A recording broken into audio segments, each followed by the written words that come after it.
Welcome to a new episode of Coptic Civilization. I'm Michael Saad. Our topic today is on Saint Archdeacon Habib Girgis, Coptic Orthodox educator and reformer. Our guest today is His Grace Bishop Suriel, Diocese of Melbourne and affiliated regions. We are honored, Your Grace, to have you accept our invitation to appear on our program. Thank you, Dr. Saad. It's a great honor and pleasure indeed. Thank you. Your Grace has been on our program before, and we are grateful for that. One of the episodes in the past was on Saint Archdeacon Habib Girgis, but that was even before he was canonized in June 2013, and before Your Grace received your PhD on this important and recently canonized saint. Would like to ask Your Grace to share with us your experience of defending this dissertation and what are your academic plans in the future. Well, it was a very difficult process, a very grueling process, in particular leading up to the defense. I mean, the defense is really the culmination of all of the effort of many years of reading and writing and researching. And, you know, writing history is not something easy, because sometimes it's like putting a puzzle together with missing pieces of information that you have to find. So it's a bit of detective work, I suppose. But I think it was a very fascinating journey for me.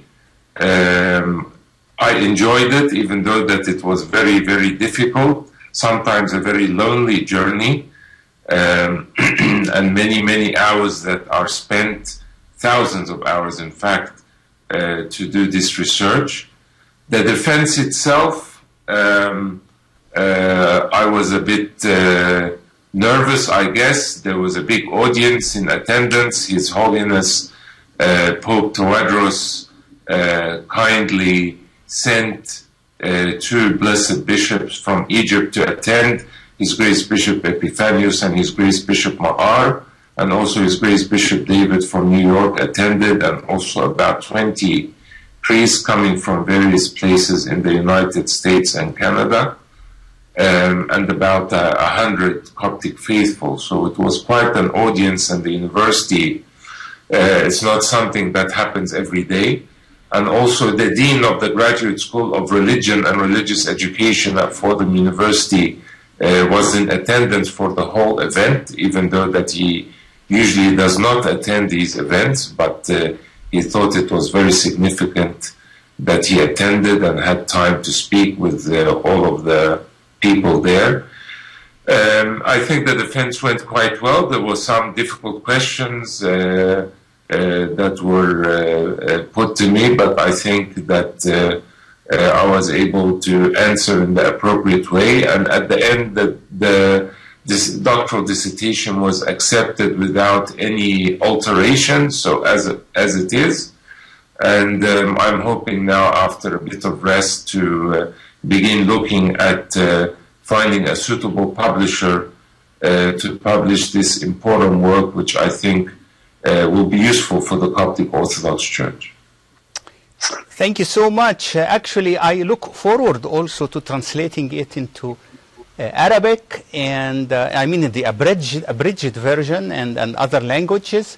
But that university from which Your Grace received a PhD, Fordham University in New York City, is a famous ancient university, and it is Jesuit Catholic University. And what is your advice for people, especially second generation, who would like to follow your footsteps and go to that university to do a PhD in Coptic hagiography, for example, like this dissertation on Archdeacon Habib Girgis? Well, I mean, Fordham University is a very well-renowned university in the USA. It dates back to 1841 when it was established. Quite a large university. I was studying in the religious education department, but there is also a theology department there that also has an Orthodox chair, Eastern Orthodox. I know that we have one Coptic student that will begin there in the fall to study theology. So I think, you know, that there is certainly a lot of interest among young Copts to further advance their knowledge of Coptic civilization and history. And I think this is something that should be encouraged, and we should encourage more young people to go and to research and study and know their faith, know their history, know what the Coptic civilization stands for, this rich heritage that we have. There is still a lot of research that needs to be done. In my field in particular, with the modern Coptic period, there is still a lot of work that needs to be done, and in particular with all of the archival documents that I had discovered and cataloged, I think more work, more research can be done in that field as well. Your Grace, I see your effort in documenting and analyzing the history of Archdeacon Habib Girgis in terms of Coptic hagiography. You are following the footsteps of Saint Athanasius, the 20th Patriarch, who actually documented and wrote for us the life of Antony. And from the life of Antony, Europe turned into Coptic monasticism, and a long history over 1600 years of relationship between Eastern or in particular Coptic and Western monasticism. Your Grace followed the footsteps of Saint Athanasius in doing your PhD dissertation in that the fruits of your efforts. Please, in your journey with the PhD and in the text of your thesis dissertation, how did Coptic identity come across that you discovered through this research or through the life of Habib Girgis and through his canonization? Would you please enlighten us on the point of Coptic identity? Yeah, I think that comes through somewhat in the dissertation, quite a bit actually, because I think this was one of the major concerns of Saint Habib Girgis, how to preserve the Coptic identity, and I think he did this through several means.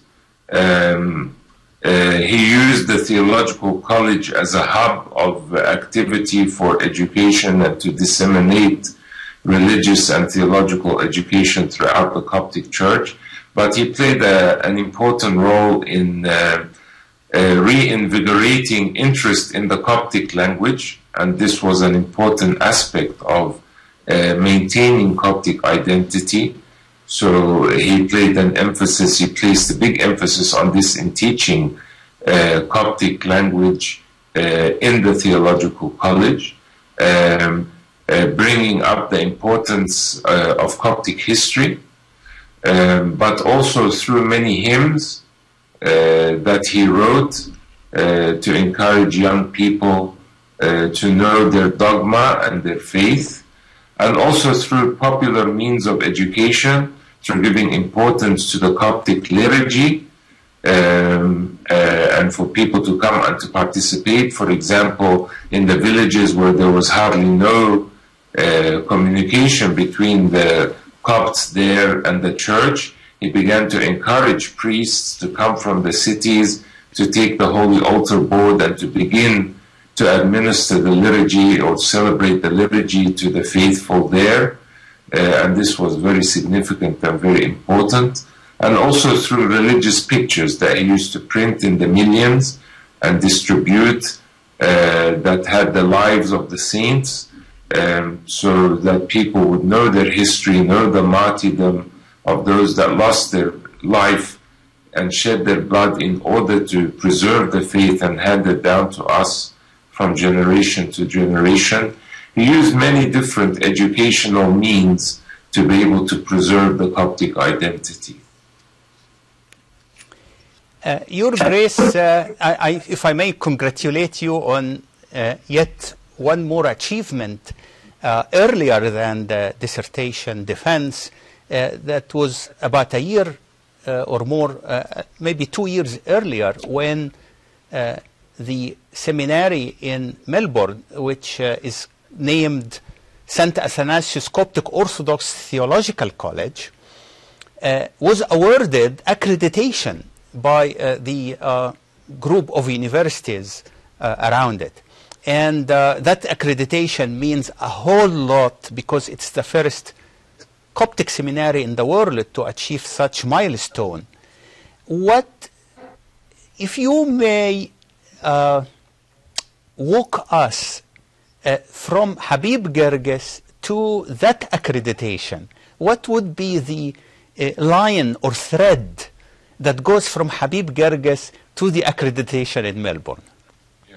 I think this was one of the goals of Archdeacon Habib Gerges, that he wanted to see the Theological College in Cairo to reach international standards.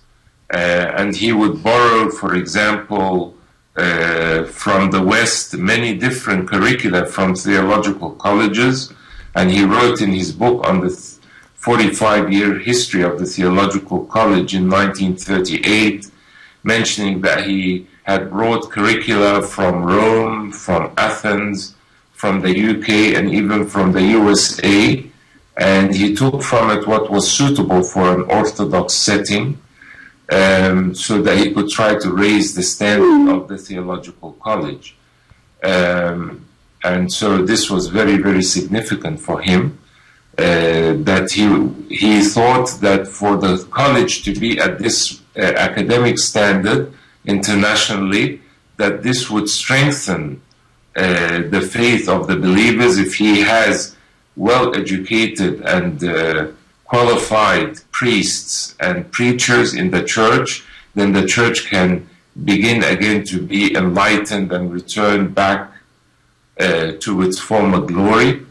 And so here in Melbourne, we tried to follow in the footsteps of Archdeacon Habib Gerges, and we worked for many years. And I believe, again, that the Theological College here in Melbourne has to be a central hub of religious and theological education that spreads throughout the whole diocese. And that's why we worked very hard, all of the faculty and staff at the college here, to be able to attain that accreditation. And we worked with what was called the Melbourne College of Divinity. Now it is known as the University of Divinity, and became a university 2 years ago, which is a group of 10 theological colleges, Catholic, Protestant, and we are the first Orthodox college to join.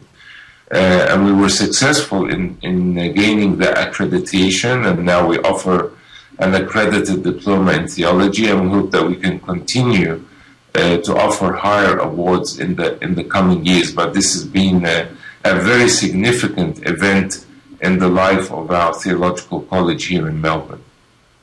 I would like to invite the viewers of this episode to look up St. Athanasius Coptic Orthodox Theological College website. It's on the screen now, to investigate what they can benefit from that availability, whether by attending courses and taking a degree, dedicating their life to Coptic education and theological education, or to attend the international conferences that are held there occasionally.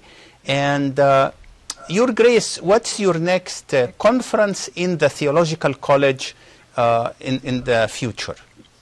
Actually, next year, 2015, we're planning to have a conference, an international conference in May, which will be on Copts and modernity. And this is an emerging field, and so it is a very important field that not much has been written about, and many prominent figures and important modern history of the Copts that needs further research and investigation. And we hope to publish a volume at the end of the conference from all of the papers that will be presented at this conference. So we hope that many international scholars and many Copts will actually come and attend this conference. I think it will be a very important conference that maybe the first time such a conference has been held. Thank you. That's, I look forward to either attending or watching parts of the conference later on the internet, or reading the proceedings of the conference. I want to go back to Your Grace connection with Habib Girgis and how that connection is intertwined with your connection with Pope Shenouda, God of blessed memory, in the sense of how much Pope Shenouda personally influenced your choice of Habib Girgis as a subject for study and even companionship. Do you feel that companionship with Habib Girgis personally, and how Pope Shenouda relates to that?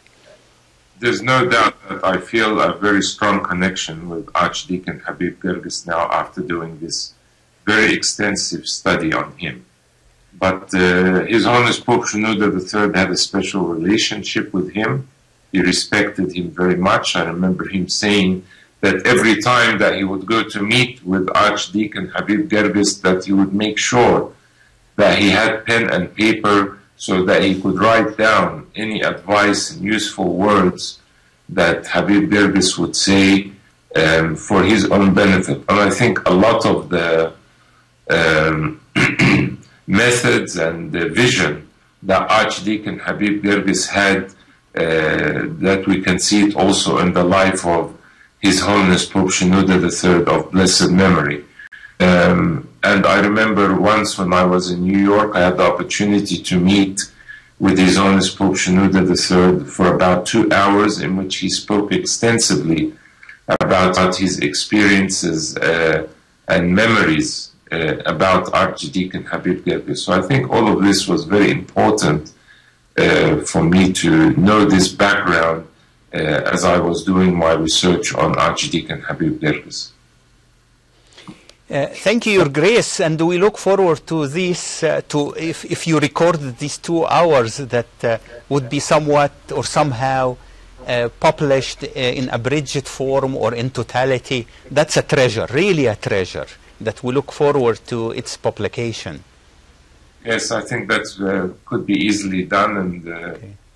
We will try to perhaps publish this through St. Athanasius Press. I look forward to that. When of blessed memory, God bless his soul, Archdeacon Habib Girgis died in 1951, departed our world. TV was barely known even in the United States at that time, let alone in Egypt. And what do you think Habib Girgis, as a theological educator and preacher and reformer, would think of TV ministry, like Logos TV, for example, if he had watched our activities today in TV broadcasting, especially in evangelism?